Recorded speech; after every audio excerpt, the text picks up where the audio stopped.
दोस्तों, आप सब कैसे हैं? आशा करती हूँ आप सब लोग बहुत अच्छे होंगे। एक बहुत ही प्यारा सा नाच गीत सुनाने जा रही हूँ, आप लोग सुनिएगा और जैसे लगे कमेंट बॉक्स में ज़रूर बताइए। तो चलो भैया, हम गीत सुनाने चलते हैं। खेतवा में काकड़ी नरम बतिया, कहाँ रह बेईमान अधिक रतिया, कहाँ रह बेईमान अधिक रतिया।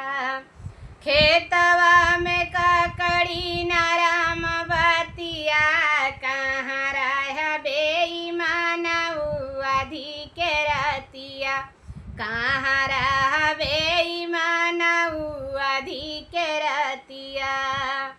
बाग में ढूंढे बगीचा में ढूंढे, बाग में हेरे बगीचा में हेरे, हेरी आया हम तो पड़ोसी खटिया, कहाँ रह बेईमान अधिक रतिया, कहाँ रह बेईमान अधिक रतिया।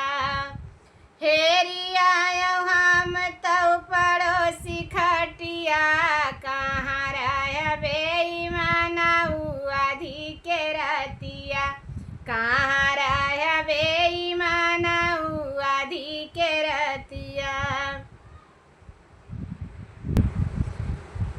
खेतवा में काकड़ी नरम बतिया, कहाँ रह बेईमान अधिक रतिया, कहाँ रह बेईमान अधिक रतिया।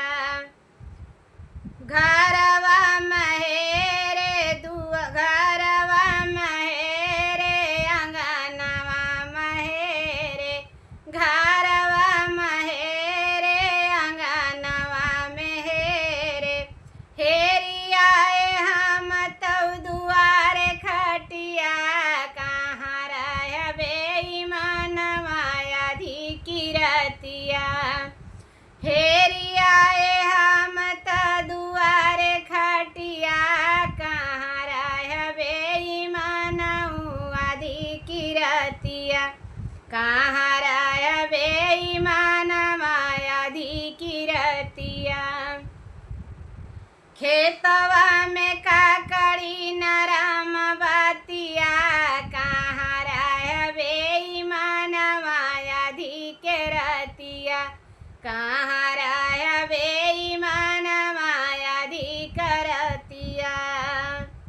महला महेरे दुमहला पेरे, महलो मेरे दुमहलो मेरे, हेरी आए हम तो सवत खटिया, कहाँ रह बेईमान अधिक रतिया, कहाँ रह बेईमान अधिक रतिया। हेरी आए हम तो सवत खटिया, कहाँ रह बेईमान अधिक रतिया, कहाँ रह बेईमान अधिक रतिया। खेतवा में काकड़ी नरम बतिया, कहाँ रह बेईमान अधिक रतिया, कहाँ